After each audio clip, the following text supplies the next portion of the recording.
Luc chapitre 12, versets 35 à 38. Que vos reins soient sains et vos lampes allumées, et soyez comme des hommes qui attendent que leur maître revienne des noces, afin que quand il viendra et qu'il heurtera à la porte, il lui ouvre aussitôt. Heureux ces serviteurs que le maître trouvera veillant quand il arrivera. Je vous dis en vérité qu'il se scindra, qu'il les fera mettre à table et qu'il viendra les servir. Que s'il arrive à la seconde ou à la troisième veille et qu'il les trouve dans cet état, heureux ces serviteurs-là. Puisse Dieu ajouter, encore une fois, sa bénédiction à ces paroles de méditation et nous permettre de comprendre et d'entendre ce que le Seigneur dit à ses églises. C'est ma prière.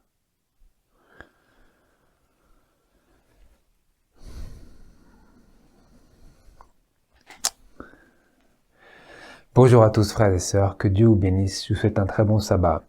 Nous sommes aujourd'hui face à un message et une méditation que j'avais à cœur de partager, tout particulièrement dans la continuité de ces études que nous avons eues sur la formation du caractère et en lien immédiat avec notre très récente étude sur la question de la vigilance et en lien également avec le sujet qui fera l'objet de notre étude lors de l'année 2026, à savoir la parabole des 10 vierges. La question de la vigilance est directement liée non seulement à cette parabole, mais à notre existence et à notre croyance aujourd'hui, à notre profession de foi en tant qu'adventiste du 7e jour. Car, frères et sœurs, le temps, et je le répète souvent et ne me lasse pas de le faire, le temps dans lequel nous vivons aujourd'hui est le temps de veille, conformément aux paroles de Jésus dans Luc chapitre 12 que nous venons de contempler. Le temps dans lequel nous vivons est le temps de veille. Nous attendons le retour du Maître, jusqu'à ce qu'il revienne des noces, pour reprendre les paroles du verset 36. Mais l'attente se fait longue. C'est ce que nous voyons dans la parabole des 10 vierges. Et d'ailleurs, dans la vie de chaque croyant, le dilemme illustré par la parabole des 10 vierges se fait jour. Dans chacune de nos expériences en tant que croyants et précisément, plus particulièrement en tant qu'adventiste, ce dilemme de la parabole des 10 vierges trouve son expression. Jésus prononce une bénédiction sur ceux qu'il trouvera veillants lorsqu'il reviendra. C'était au verset 38 de Luc chapitre 12, que s'il arrive à la seconde ou à la troisième veille et qu'il les trouve dans cet état, c'est-à-dire veillants lorsqu'il viendra, heureux ces serviteurs-là. Jésus prononce une bénédiction sur ceux qu'il trouvera en veille, c'est-à-dire veillants. Et j'aimerais qu'ensemble, nous puissions répondre à cette question suivante, à savoir comment le témoignage de Jésus élargit la réalité derrière ce langage de Luc chapitre 12. Le langage est concis et nous voulons explorer l'élargissement de Jésus lui-même. Dans le passage de Testimonies for the Church, volume 2, page 190, qui nous dit le suivant, je lis, paragraphe 1. Jésus nous a laissé ces paroles. Veillez donc, car vous ne savez pas quand le maître de la maison viendra, ou le soir ou à minuit, ou au chant du coq ou le matin, de peur qu'arrivant tout à coup, il ne vous trouve endormi. Or, ce que je vous dis, je le dis à tous, veillez. Nous attendons et veillons pour le retour du Maître, nous dit l'esprit de prophétie, qui doit apporter le matin, de peur qu'arrivant tout à coup, il ne nous trouve endormis. De quel moment le Seigneur parle-t-il ici? Dans ces paroles qui sont d'ailleurs tirées, je pense, de Luc chapitre 21, de quel moment parle Jésus ici? Non pas de la révélation de Christ sur les nuées du ciel pour trouver un peuple endormi, Non, mais de son retour après avoir exercé son ministère dans le lieu très saint du sanctuaire céleste, lorsqu'il ôtera ses vêtements sacerdotaux et se revêtira des vêtements de la vengeance. Lorsque la parole suivante sera prononcée, que celui qui est injuste soit encore injuste, que celui qui est souillé se souille encore, que celui qui est juste devienne plus juste encore, et que celui qui est saint se sanctifie encore davantage. Qu'est-ce que nous voyons ici? De quel moment Jésus parle lorsqu'il parle de son arrivée? Il disait au verset 36 de Luc chapitre 12, « Soyez comme des hommes qui attendent que leur maître revienne des noces, afin que quand il viendra et qu'il heurtera à la porte, il lui ouvre aussitôt. » Quel est ce moment où le maître qui fut tant attendu heurte à la porte, vient et heurte à la porte? Au verset 37, il dit « Heureux ces serviteurs que le maître trouvera veillant quand il arrivera. » Quel est ce moment de cette arrivée dont Jésus parle? L'esprit de prophétie nous dit, il ne s'agit pas de la révélation de Christ sur les nuées du ciel, lorsque tout œil le verra, conformément aux paroles d'Apocalypse chapitre 1. Non, nous dit l'esprit de prophétie, mais il s'agit, je cite, de son retour après avoir exercé son ministère dans le lieu très saint du sanctuaire céleste. Autrement dit, le retour de Jésus après avoir exercé son ministère dans le sanctuaire céleste n'est pas un retour sur les nuées du ciel. Et ce retour-là dont Jésus parle ici, cette arrivée, cette venue-là, c'est une venue comme un voleur. Et donc, il s'agit de son retour du sanctuaire céleste. Je continue en lisant la page 192, paragraphe 1. Un groupe de personnes, et c'est là que nous allons explorer ce sujet de la troisième veille. J'ai intitulé ce message « La troisième veille, première partie, adventiste, endormi ». De Testimony for the Church, volume 2, page 192, paragraphe 1, nous dit le suivant. « Un groupe de personnes me fut présenté, bien différent de celui décrit précédemment, c'est-à-dire qui ne veillait pas. » Elle explique. « Ils attendaient et veillaient. Leurs yeux étaient tournés vers le ciel et les paroles de leur maître étaient sur leurs lèvres de point. Or, ce que je vous dis, je le dis à tous, veillez. » Et ensuite, également, « Veillez donc, car vous ne savez pas quand le maître de la maison viendra, ou le soir, ou à minuit, ou au chant du coq, ou le matin, de peur qu'arrivant tout à coup, il ne vous trouve endormi. » Ce sont les paroles de Jésus. Le Seigneur, sur les lèvres lesquelles paroles se trouvent sur les lèvres de ces personnes, de ce groupe que Sir White voyait en vision. Le Seigneur laisse entendre qu'un délai surviendra avant l'aube. Un délai. Mais il ne veut pas qu'ils, ILS, cèdent à la fatigue, ni qu'ils relâchent leur vigilance parce que le matin ne se lève pas aussi vite qu'ils l'avaient espéré. Ceux qui attendaient me furent représentés comme regardant vers le haut.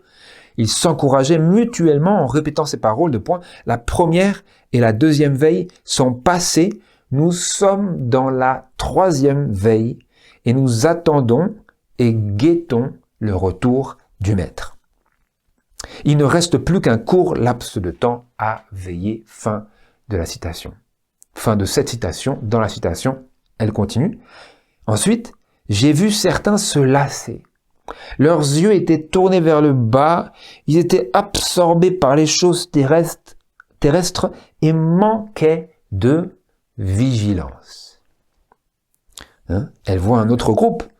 J'ai vu certains, d'autres encore, pas ceux qui tenaient ce langage sur répétant les paroles de Jésus, mais un autre groupe qui se lassait, dont les yeux étaient tournés vers le bas, qui étaient absorbés par les choses terrestres et par conséquent qui manquaient de vigilance. Nous parlions de vigilance.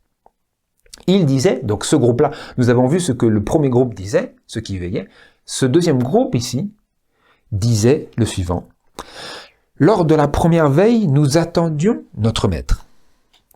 Lors de la première veille, nous attendions notre maître. Mais nous avons été déçus. Nous pensions qu'il viendrait sûrement lors de la deuxième veille. Mais celle-ci s'est écoulée et il n'est pas venu. Nous risquons d'être à nouveau déçus. Nous n'avons pas besoin d'être si rigoureux. Il ne viendra peut-être pas lors de la veille suivante. Nous sommes dans la troisième veille et nous pensons maintenant qu'il vaut mieux accumuler nos trésors sur la terre afin d'être à l'abri du besoin. Beaucoup, ensuite, c'est la fin de leur citation. Ensuite, l'esprit de prophétie exprime à leur sujet, beaucoup dormaient, abrutis par les soucis de cette vie et détournés de leur position d'attente et de vigilance par la séduction des richesses trompeuses. Beaucoup, nous dit l'esprit de prophétie, dormaient et avaient perdu leur position de vigilance. Comment? Abrutis par les soucis de cette vie et séduits par les richesses trompeuses. Nous voyons donc, frères et sœurs, ce sujet de la troisième veille. Alors qu'est-ce que c'est? Eh bien, lorsque des sentinelles étaient chargées de tenir le guet, eh bien, elles étaient mises sur ces remparts ou dans les tours de guet, dans ces fameuses tours de sentinelles, et elles devaient veiller, n'est-ce pas? Et la première veille, c'est lors de la nuit est divisée en 3 veilles. La première veille, c'est le premier segment de cette nuit, je sais pas, si par exemple le soleil se couche à 19h, la première veille se trouvera peut-être de 19h à minuit. Ensuite, la deuxième veille se trouve de minuit à 2h à 3 ou 2h ou 3h. Et la troisième veille, c'est le gros de la nuit. Là où tout le monde n'a qu'une envie, c'est de dormir pour récupérer pour le lendemain. Et ici, ce roi utilise, et d'ailleurs l'esprit de prophétie en lien avec les paroles de Jésus dans le verset 38 de Luc chapitre 12, utilise ce langage concernant la première, la deuxième et la seconde et la troisième veille, en montrant cette disposition à veiller lors de la première et de la deuxième veille, mais la disposition également chez beaucoup de personnes à lâcher prise lors de la troisième. C'est-à-dire, nous voyons que, et d'ailleurs l'esprit de prophétie va élargir cette question de ce changement d'attitude lors de la troisième veille. C'est-à-dire, je vais juste élargir un peu avec mes propres mots, au vu de mon propre vécu et du vécu de beaucoup d'autres adventistes que j'ai observés au fil des années. C'est-à-dire que nous sommes pleins de zèle au début. La première veille, c'est là où plus personne ne peut nous trouver endormis. Nous venons d'avoir été mis sur le guet, nous sommes pleins de motivation au sujet de notre mission, et donc tout le moindre petit mouvement, nous le détectons. Ensuite, la deuxième veille, nous sommes aussi tant vigilants, peut-être que les choses commencent à transitionner, mais nous avons encore la motivation de rester totalement éveillés à ce moment où tout le monde dort. Vous voyez, c'est vraiment ça. La mission d'une sentinelle, c'est de rester éveillé lorsque tout le monde dort. C'est bel et bien ça, le gros et l'essence de la mission d'une sentinelle. Mais alors, lorsque vient la troisième veille, là, nous nous disons, vraiment, j'ai fait tout cela, rien ne s'est passé. Et donc, vraiment, si rien ne s'est passé pendant ces 2 premières veilles, alors certainement rien ne se passera pendant cette troisième. Et donc là, c'est l'esprit qui vient s'emparer des personnes qui auraient dû être des sentinelles veillants. J'aimerais, pour limiter l'utilisation de mes propres paroles, mentionner ces choses qui étaient que nous avons lues. C'est-à-dire que ces personnes, que disent-elles? Que disent ces personnes? Nous risquons d'être à nouveau déçus. Nous n'avons pas besoin d'être aussi rigoureux. Nous sommes dans la troisième veille et nous pensons maintenant qu'il vaut mieux accumuler nos trésors sur la terre afin d'être à l'abri du besoin. Lisons la suite ici dans le même passage, page 193 et paragraphe 2. Voilà l'esprit de prophétie qui élargit cette question. Je vis qu'il était impossible. Qu'est-ce que cela veut dire? Ces personnes qui sont déçues et qui décident de ne plus être aussi vigilants lors de la troisième veille. Je vis qu'il était impossible d'avoir nos affections et nos intérêts accaparés par les soucis du monde, d'accroître nos possessions terrestres tout en restant dans une attitude d'attente et de veille, comme notre Sauveur nous l'a commandé. L'ange dit de point, ils ne peuvent se garantir qu'un seul monde. Pour acquérir le trésor céleste, ils doivent sacrifier le trésor terrestre. Ils ne peuvent avoir les deux mondes. J'ai vu combien il était nécessaire de rester fidèle dans la vigilance afin d'échapper au piège trompeur de Satan. Celui-ci incite ceux qui devraient être dans un état d'attente et de vigilance à faire un premier pas vers le monde. Ils n'ont pas l'intention d'aller plus loin, mais ce premier pas les éloigne d'autant plus de Jésus. Et leur facilite le suivant. Leur facilite le pas suivant vers le monde. Ainsi, pas à pas, ils s'approchent du monde jusqu'à quoi? Jusqu'à ce que la seule différence entre eux et le monde soit quoi? Une profession de foi. Un nom seulement. Ils ont perdu leur caractère particulier et saint et rien, hormis leur profession, ne les distingue de ceux autour d'eux qui aiment le monde. Quelle chose tragique, n'est-ce pas? Les personnes qui devraient être veillantes se trouvent dormantes. Comment? Parce qu'elles font un pas après l'autre vers le monde. Quel est le sommeil? Le sommeil, ce n'est pas un sommeil physique, c'est un sommeil spirituel. C'est-à-dire que c'est une vie dénuée de vigilance. C'est-à-dire où l'ascendant, c'est le monde et le descendant, c'est la vie spirituelle. Où la seule chose qui, alors, nous distingue du monde, c'est une profession de foi. Qu'est-ce que cela veut dire? Cela veut dire une croyance. Nous croyons différemment, mais nous vivons le même esprit. Nous avons les mêmes penchants. Nous aimons autant le monde que les mondains aiment le monde. Tel est tout le sujet des adventistes endormis lors de la troisième veille. Et là, nous voyons que ce que nous croyons peut n'avoir aucun impact sur la question de savoir si nous serons trouvés veillants lors de la troisième veille ou pas. Ça n'a aucun impact. Ce que nous croyons n'a aucun impact. La vigilance est ce qui détermine à quel groupe, parmi ces deux-là que Sir White a vu, nous appartenons et nous appartiendrons. Et j'aimerais, oui voilà, on voit ici que un pas après le monde, un pas après l'autre, dans la direction du monde, produit cette condition d'adventiste endormi. Et cette proximité au monde et à l'esprit du monde détruit la ligne de démarcation qui devrait distinguer le peuple particulier de Dieu du monde. La ligne de distinction. J'aimerais vous inviter à lire le passage suivant de Ésaïe chapitre 56 où la parole de Dieu fait écho à ces paroles de l'inspiration que nous venons de lire dans le témoignage de Jésus. Dans Ésaïe chapitre 56, versets 10 à 12, nous lisons bel et bien au sujet de cette catégorie de personnes qui fut vue par la messagère du Seigneur en vision. Ésaïe 56, verset 10 nous dit « Les gardiens de mon peuple sont tous aveugles. » Les gardiens, les sentinelles, ceux qui sont censés garder le peuple des invasions, des attaques, de la forteresse, pour ainsi dire, ceux qui sont censés être au qui-vive. Que sont-ils? Les gardiens de mon peuple sont tous aveugles, ils ne voient pas. Pourquoi? Quel est le lien à la cécité, l'aveuglement? Ils ne connaissent rien. Ce sont tous des chiens muets, qui ne peuvent aboyer, voyant trouble, se tenant couchés, aimant à sommeiller. Verset 11. Les chiens sont voraces, ils ne peuvent se rassasier, et les bergers sont sans intelligence, suivant tous leur propre voie, courant chacun à ses profits, jusqu'au dernier.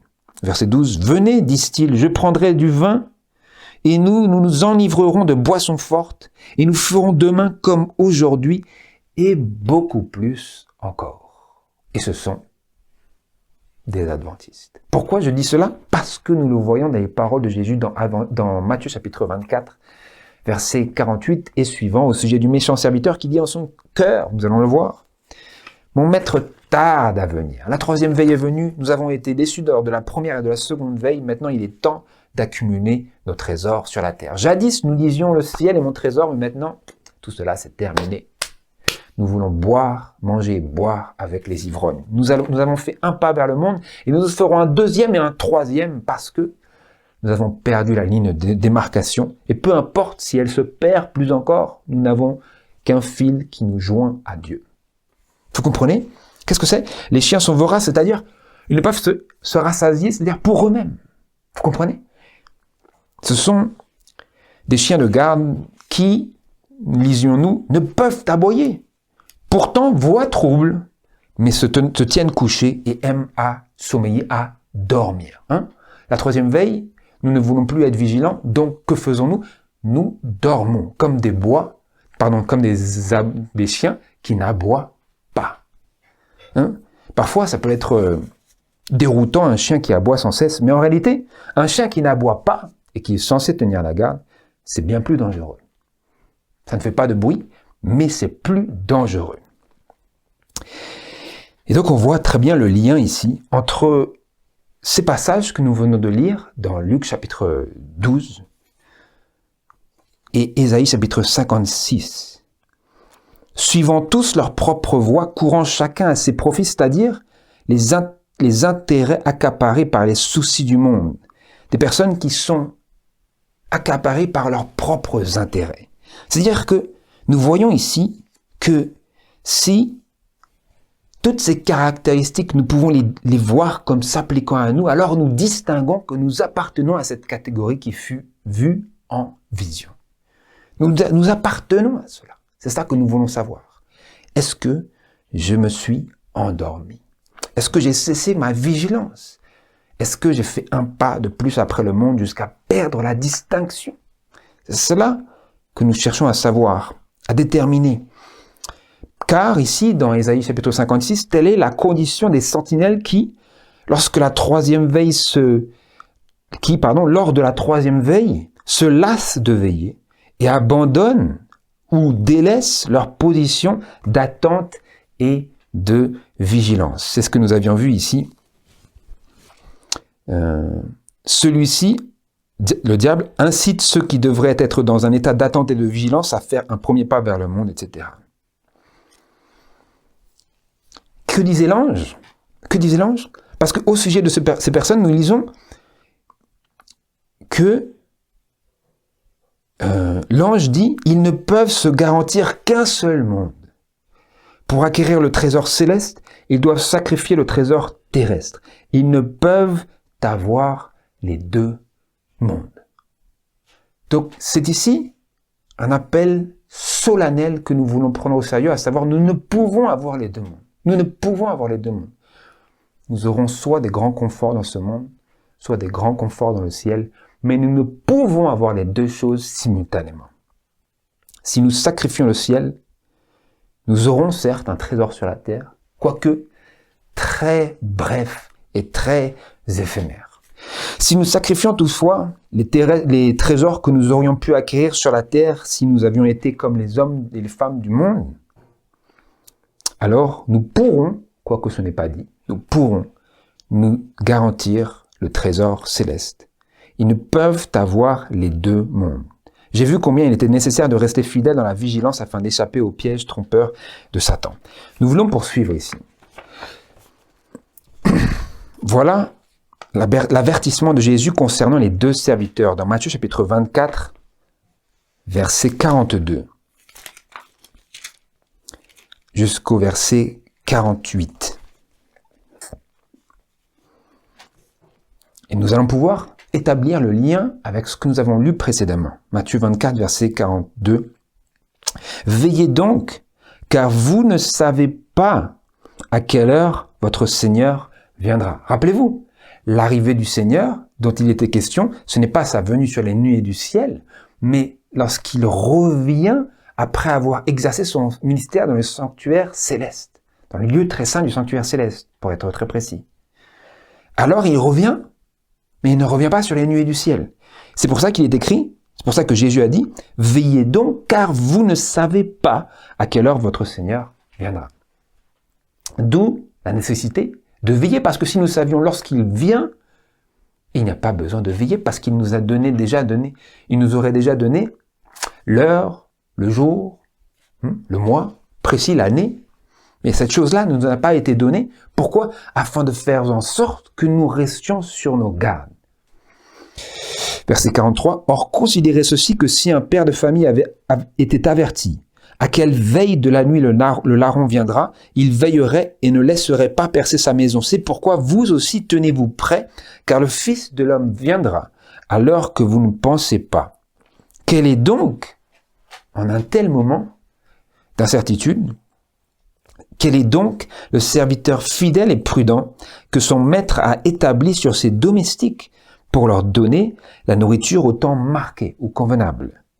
Heureux ce serviteur que son maître trouvera faisant ainsi quand il arrivera. Est-ce que vous faisiez le lien? Nous avons vu dans Luc chapitre 12, heureux celui que le Seigneur trouvera veillant quand il arrivera, n'est-ce pas? Et ici il est écrit, heureux celui que le maître trouvera faisant quoi?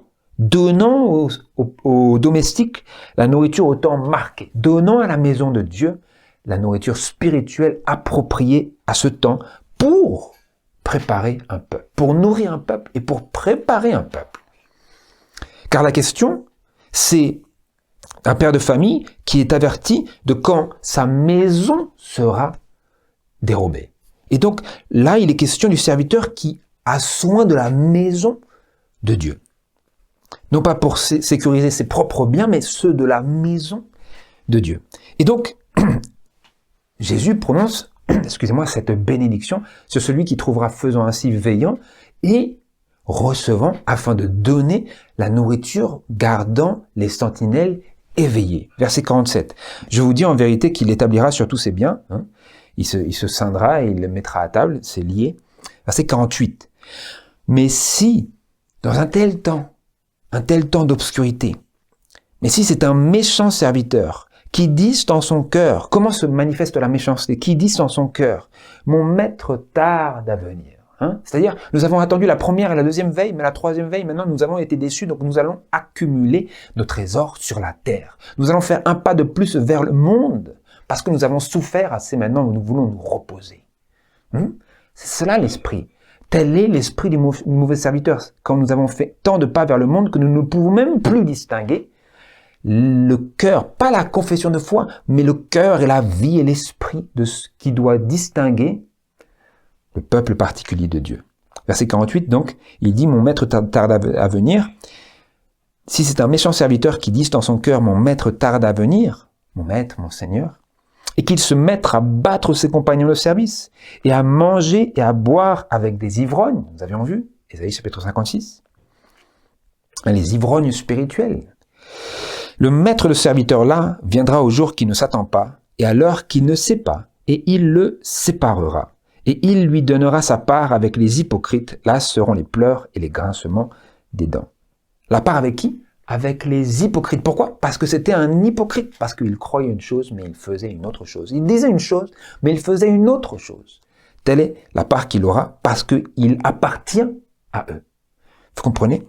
Et donc, nous voyons ici Jésus qui dit « Heureux ce serviteur que son maître trouvera faisant ainsi quand il arrivera. » Faisant ainsi, c'est-à-dire veillant. Faisant ainsi, c'est-à-dire donnant la nourriture spirituelle appropriée à ce temps, pour ce peuple, en cette obscurité. Faisant ainsi, cela veut dire ne dormant pas. Faisant ainsi, cela veut dire ne perdant pas sa distinction d'avec le monde. Et bien entendu, dans la continuité de ces paroles de Jésus vis-à-vis de son retour qui ne peut être prévu si ce n'est par la vigilance, il dit, et il énonce la parabole des 10 vierges. Matthieu chapitre 25, versets 1 à 7, nous voulons le lire pour vraiment saisir toute l'amplitude et l'esprit du lien que Jésus trace entre ces deux réalités. Alors, qui sont mêmes mais exprimés différemment. Alors le royaume de cieux, c'est-à-dire alors, en ce temps-là, où il y aura une telle dichotomie entre deux serviteurs différents, entre certains qui veillent, certains qui ne veillent pas, certains qui attendent, certains qui n'attendent pas, certains qui aiment le monde, certains qui ne l'aiment pas.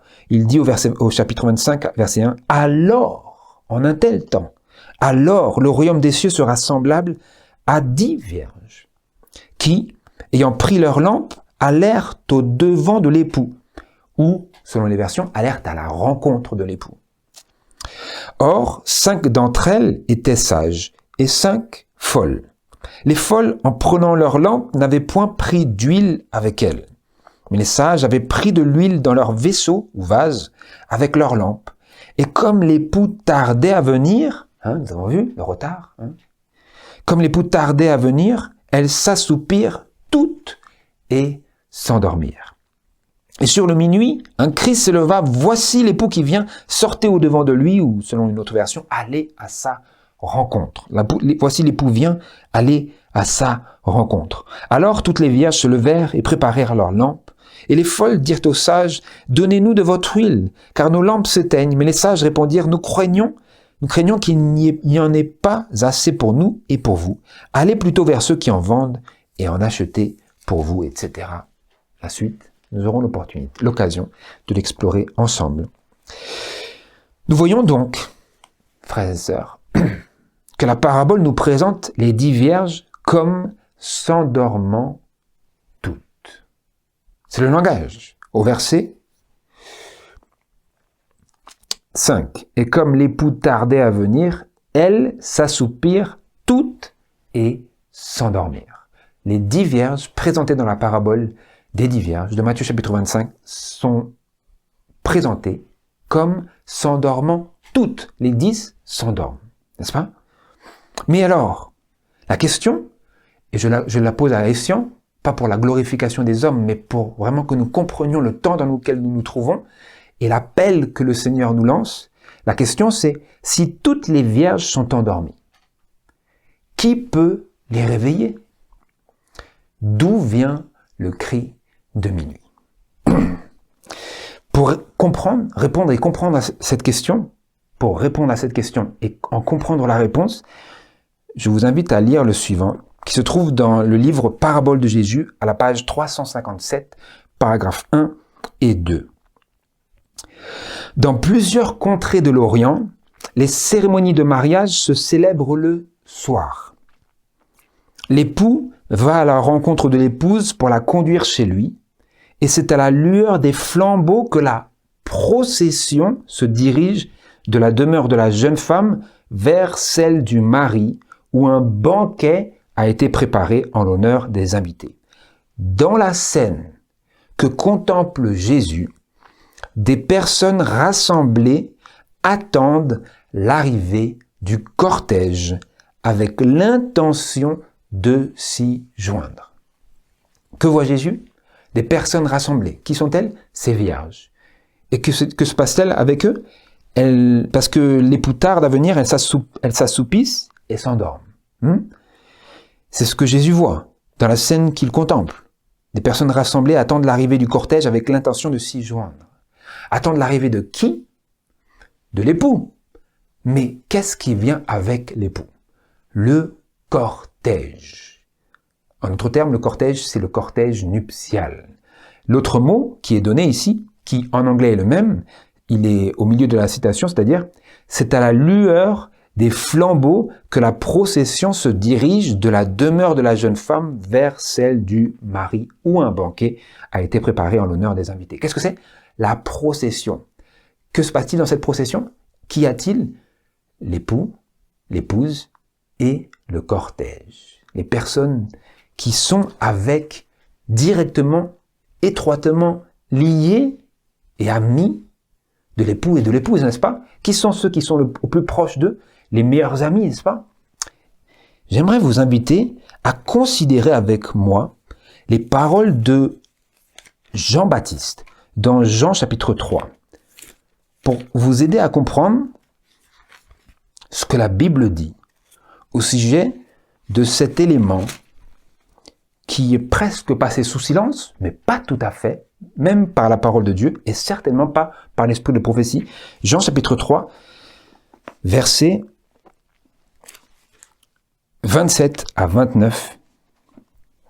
Jean-Baptiste disait, verset 27, Jean répondit, il lui demandait, qu'est-ce que tu fais, tu viens de qui, voilà, il parlait à son sujet, pardon, verset 27, il dit, Jean répondit, personne ne peut rien s'attribuer si cela ne lui a été donné du ciel. Vous m'êtes vous-même témoin que j'ai dit, ce n'est pas moi qui suis le Christ, mais j'ai été envoyé devant lui. Celui qui a l'épouse est l'époux, mais l'ami de l'époux qui est présent et qui l'écoute, l'ami de l'époux qui est présent et qui l'écoute est ravi de joie d'entendre la voix de l'époux, et cette joie qui est la mienne est parfaite. Il faut qu'il croisse et que je diminue. Celui qui vient d'en haut est au-dessus de tous, celui qui vient de la terre est de la terre et parle de la terre, celui qui est venu du ciel est au-dessus de tous, il rend ses témoignages, etc., etc. Donc vous voyez, Jean-Baptiste, il parlait, disait, je rends témoignage de celui qui m'a envoyé, ce n'est pas moi le Christ, etc., je viens préparer la voie. D'ailleurs, c'était ce qui était marqué à un autre passage dans Jean chapitre 1, voyons voir. Oui, c'est Jean chapitre 1, verset 23. Nous allons le voir après. Donc, vous voyez, qui est-ce qui est avec l'époux et avec l'épouse? L'ami de l'époux. Celui qui a l'épouse et l'époux, verset 29, mais l'ami de l'époux qui est présent et qui l'écoute est ravi de joie d'entendre la voix de l'époux. Qui est avec l'époux? Les amis de l'époux. Rappelez-vous, Abraham, il était écrit à son sujet qu'il était l'ami de Dieu. Pourquoi? Parce qu'il marchait avec Dieu. Maintenant, je vous repose cette question. D'où vient, si toutes les vierges sont endormies, qui peut les réveiller? D'où vient le cri de minuit? Nous avons compris que les vierges, dans cette vision, que Jésus voit, dans cette scène que contemple Jésus, les personnes rassemblées attendent l'arrivée du cortège, c'est-à-dire nuptial, avec l'intention de s'y joindre. Qu'attendaient-elles? Qu'attendent les vierges ici dans Matthieu chapitre 25, dans la parabole des 10 vierges? Elles attendent le cortège nuptial. Elles attendent l'époux, oui, pour aller à la rencontre de l'époux, mais qu'est-ce que cela veut dire d'aller à la rencontre de l'époux? Ça veut dire se joindre à la procession, se joindre au cortège nuptial qui va conduire à la demeure de l'époux pour manger, avoir part au banquet des noces. Vous faites le lien ici? Donc, qui réveille les 10 vierges? C'est le cortège nuptial. C'est de là que vient le cri de minuit. Et sur le minuit, un cri s'éleva. Voici l'époux qui vient, sortez au-devant de lui. Qui est-ce qui dit cela? Ce n'est pas l'époux. Ce doit être quelqu'un qui est avec l'époux, n'est-ce pas?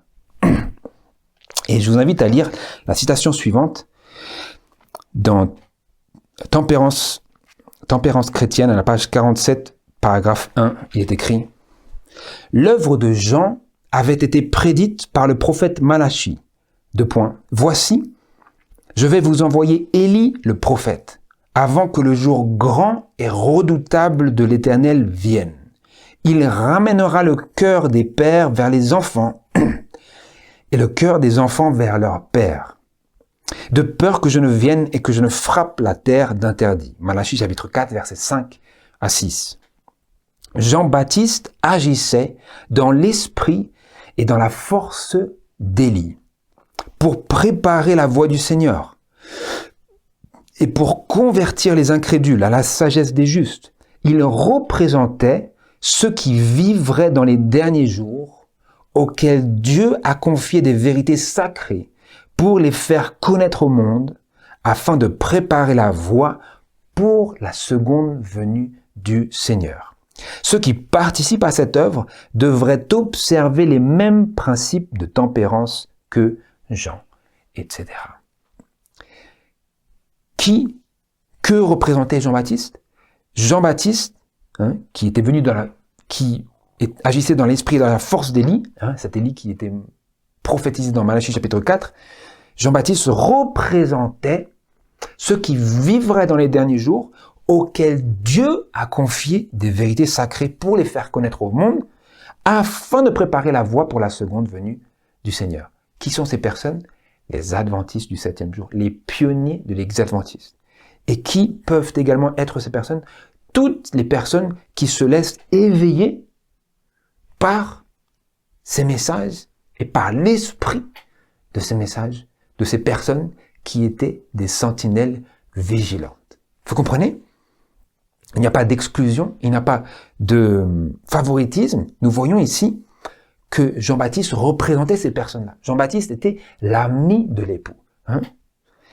Dans le cortège nuptial se trouvent les amis de l'époux et de l'épouse, n'est-ce pas? Et d'ailleurs, nous voyons qu'il s'agit d'un cri de minuit. Et Jean disait, dans Jean chapitre 1, verset 23, j'ai dit que nous le lirions,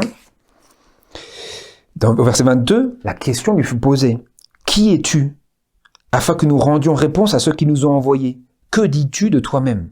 Jean-Baptiste répondit, verset 23, il dit de point, je suis la voix de celui qui crie dans le désert. Aplanissez le chemin du Seigneur, comme a dit le prophète Ésaïe. Que disait-il? Je suis la voix. La voix prophétisée, je crois, dans Ésaïe chapitre 40. Jean-Baptiste était cette voix. Et ici, dans Matthieu chapitre 25, vous avez une fois de plus une voix. Et d'ailleurs, nous n'en parlerons pas, mais dans Apocalypse chapitre 18, verset 4, vous avez également une voix qui vient du ciel. Rappelez-vous, Jean-Baptiste disait, un homme ne peut rien s'attribuer s'il ne l'a reçu du ciel. Vous voyez tous les liens? Tout cela pour dire que les vierges ne sont pas appelées à se réveiller elles-mêmes parce qu'elles ne peuvent le faire. Nous avons besoin de recevoir le message qui nous est apporté par cette voix qui vient du ciel, cette voix des amis de l'époux, afin que nous aussi, nous puissions être des amis de Jésus. Nous aussi, nous puissions marcher étroitement avec Jésus, afin de ne plus dormir, n'est-ce pas? Parce que toute la problématique, c'est celle du sommeil au moment précis où les sentinelles devraient être éveillées. Et donc, la voix du cri de minuit est analogue à la voix de celui qui crie dans le désert, ou criait. Cette voix vient de ces personnes à qui Dieu a confié des vérités sacrées pour ce temps et qui n'ont pas abandonné leur position d'attente et de vigilance. Ce sont les personnes qui vivent en étroite proximité avec Christ, qui n'enseignent et qui ne répètent que ce qu'il a dit et enseigné à son peuple, comme Jean-Baptiste nous en a été donné pour exemple. Il dit, je ne dis que ce qui m'a été dit. Comme d'ailleurs Jésus disait, je ne sais pas si ce n'est ce que je vois le Père faire. Je ne juge pas de moi-même, mais comment le Père juge. Je paraphrase. Mais alors, tout cela c'est très bien. Mais ce qu'on veut vraiment savoir, c'est quel est le contenu du cri de minuit pour les adventistes endormis. Nous voulons savoir d'une part que les vierges sages ne se réveillent pas elles-mêmes, elles ont besoin de recevoir quelque chose qui vienne de l'extérieur. Et ensuite, nous voulons savoir quel est le contenu de ce cri, pour que nous-mêmes, nous puissions nous réveiller, être secoués, afin de nous réveiller, afin, lors de cette troisième et dernière veille, de décider et de déterminer finalement d'être en pleine position d'attente et de vigilance. Comment les vierges endormies sont-elles tirées de leur stupeur par la voix du cri de minuit? Nous le lisons ici dans le témoignage de Testimony for the Church, volume 6, page 408 et paragraphe 2. À ceux qui sont indifférents en ce temps, Christ adresse l'avertissement suivant. Indifférent en ce temps, n'est-ce pas? N'est-ce pas le serviteur qui dit « Mon maître tarde à venir, j'ai été déçu, maintenant il est temps d'accumuler mes trésors sur la terre. » N'est-ce pas cela? Être indifférent, n'est-ce pas cela? À ceux qui sont indifférents en ce temps, Christ adresse l'avertissement suivant. « Parce que tu es tiède, ni froid, ni bouillant, je te vomirai de ma bouche. » Apocalypse chapitre 3, verset 16. L'image de vomir de sa bouche, qu'est-ce que cela veut dire? L'image de vomir de sa bouche signifie qu'il... Excusez-moi, il y a un problème d'écran. L'image de vomir de sa bouche, je reviens. Voilà. L'image de vomir de sa bouche signifie qu'il ne peut offrir vos prières ou vos expressions d'amour à Dieu. Il ne peut en aucun cas approuver votre enseignement de sa parole ou votre travail spirituel. Il ne peut présenter vos exercices religieux en demandant à Dieu de vous accorder sa grâce. Comment ça? C'est-à-dire que si nous gardons les formes, mais que dans l'essence de qui nous sommes, de la vie que nous vivons, nous avons décidé d'accumuler nos conforts sur la terre, de cesser d'être aussi rigoureux, de changer notre méthode d'être des chrétiens. Parce que c'est plus facile de faire un pas de plus vers le monde afin de nous accaparer les conforts que le monde donne, l'approbation que le monde octroie, la facilité que nous avons en marchant et en vivant comme le monde. Si nous avons été comme cela, mais que nous gardons les formes, parce que Jésus ne dit pas « tu es froid, tu es un infidèle total ». Jésus ne dit pas « tu as complètement apostasié, tu es complètement devenu un païen ». Il dit « tu n'es ni froid ni bouillant ». Ce n'est pas juste que tu n'es pas bouillant, c'est juste que tu n'es même pas froid. Tu veux rester sur la ligne du milieu. Tu as une profession de foi, mais tu marches vers le monde. Tu bois et tu manges avec les ivrognes. Parce que tu es tiède, ni froid, ni bouillant, je te vomis de ma bouche. Qu'est-ce que cela veut dire?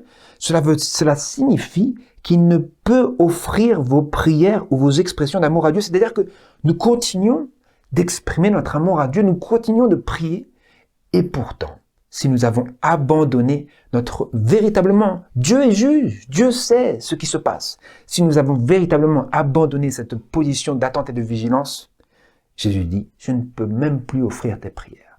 Ton amour à Dieu, je ne peux même plus le prendre. Je ne le manipule même plus. Il ne peut en aucun cas approuver votre enseignement de sa parole ou votre travail spirituel. Telle est la signification. Tel est donc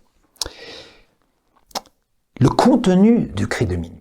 Le cri de minuit est fait non pas pour bercer, mais pour réveiller, pour stimuler, pour faire cogiter, pour faire réfléchir, pour mener à une introspection, pour que nous puissions non pas nous considérer comme n'ayant pas besoin de réforme, mais comme ayant besoin de transformation. Donc, c'est-à-dire la condition de tiédeur est assimilée à l'indifférence et à l'esprit mondain du méchant serviteur. La condition laodicéenne est celle d'adventistes qui, à la troisième veille, ont cessé de veiller et s'intéressent plus à leurs propres intérêts qu'aux intérêts de la cause de Dieu. N'est-ce pas précisément ce que nous voyons? Plus le monde s'empire, plus les adventistes rétrogradent, n'est-ce pas? Les choses mûrissent. Les choses mûrissent, les caractères également mûrissent. Et lorsque nos caractères mûrissent, nous voulons qu'ils mûrissent non pas pour le pourrissement, mais pour que le Seigneur puisse les récolter. Que fera Jésus des fruits pourris? Il les fera tomber de l'arbre, ils resteront sur la terre. Nous brûlerons avec cette terre. Nous voulons donc considérer attentivement le contenu du cri de minuit. Pour nous, plus encore, j'aimerais lire la citation suivante qui se trouve dans Testimony for the Church, volume 2, paragraphe 2. C'est avec cela que nous allons pouvoir conclure cette méditation. Jésus nous a laissé 7 avertissements, 2 points. Veillez donc, car vous ne savez pas quand le maître de la maison viendra, ou le soir, ou à minuit, ou au chant du coq, ou le matin, de peur qu'arrivant tout à coup, il ne vous trouve endormi. C'est-à-dire pas veillant. L'Église de Dieu est tenue d'assurer sa veille nocturne. Aussi périlleuse soit-elle, qu'elle soit longue ou courte, la tristesse n'est pas une excuse pour être moins vigilant. La tribulation ne devrait pas nous pousser à la négligence, mais plutôt à redoubler de vigilance. Par son propre exemple, Christ a montré à l'Église la source de sa force dans les moments de détresse, d'angoisse et de péril. La source de sa force, quelle est-elle? Le Père. Jésus avait recours au Père. Plutôt que d'être poussé à la négligence, Jésus redoubla de vigilance, n'est-ce pas? Cette attitude de veille doit permettre de distinguer l'Église comme étant véritablement le peuple de Dieu. Par ce signe, ceux qui veillent se distinguent du monde et montrent qu'ils sont des étrangers et des voyageurs sur la terre. Quel est le signe? Le signe n'est pas la confession de foi. Le signe n'est pas d'avoir toute la vérité. Le signe, c'est cette attitude de veille. Cette attitude de veille doit permettre de distinguer l'Église comme étant véritablement le peuple de Dieu. L'attitude de veille. C'est-à-dire si nous persévérons, si nous sommes constants, si nous sommes patients, si nous continuons, même lors de la troisième veille, de rester alerte, vigilant, prêt à tout moment à sacrifier nos propres intérêts en faveur des intérêts de Dieu et de sa cause et de son peuple en ce temps. Je vais terminer par cette citation du livre Spalding and Megan, Spalding and Megan Collection. Le Seigneur revient bientôt. Les sentinelles sur les murs de Sion sont appelées à prendre conscience des responsabilités que Dieu leur a confiées. Rappelez-vous, qui sont Jean-Baptiste représentait le peuple qui vivrait en ces derniers jours et auquel ont été confiées des vérités sacrées. Jean-Baptiste représentait ce peuple. Pour que nous puissions faire partie de ce peuple, c'est-à-dire être réveillés pour aller à la rencontre de l'époux, nous joindre à la procession, il nous faut prendre conscience des responsabilités que Dieu nous a confiées. Beaucoup d'entre elles, c'est-à-dire beaucoup d'entre ces sentinelles, sont plongées dans un état de stupeur et d'insensibilité. Dieu demande des sentinelles qui, dans la puissance de l'esprit, la puissance d'Élie, Dieu demande des sentinelles qui, dans la puissance de l'esprit, délivreront au monde un message d'avertissement. Des sentinelles qui proclameront l'heure de la nuit. Comment peuvent-ils le faire s'ils dorment? Ils demandent des sentinelles qui réveilleront les hommes et les femmes de leur léthargie, de peur qu'ils ne sombrent dans le sommeil de la mort. Dieu demande quoi? Des sentinelles qui, dans la puissance de l'esprit, proclameront l'heure de la nuit, délivreront au monde un message d'avertissement et appelleront les sentinelles à rester éveillés, à ne pas abandonner leur mission lors de la troisième veille. Je vais m'arrêter ici pour aujourd'hui, frères et sœurs, mais par la grâce de Dieu, j'aimerais que nous poursuivions ce message, cette méditation sur la troisième veille vis-à-vis de l'unité. Et par la grâce de Dieu, nous explorerons les attaques de l'ennemi sur les sentinelles en ces derniers jours visant à miner, détruire, annihiler l'unité de ceux qui devraient être coude à coude pour annoncer l'heure de la nuit, pour réveiller hommes et femmes dans cette période de leur léthargie et nous préparer pour la venue imminente et le retour du Seigneur. Puisse, frères et sœurs, le Seigneur commencer à opérer un travail en nos cœurs à travers cette réflexion. Et puissions-nous aller de gloire en gloire, non pas rétrograder, mais progresser, veiller, et puisse Dieu nous donner des détails supplémentaires, c'est ma prière. Que Dieu vous bénisse. Au nom de Jésus. Amen.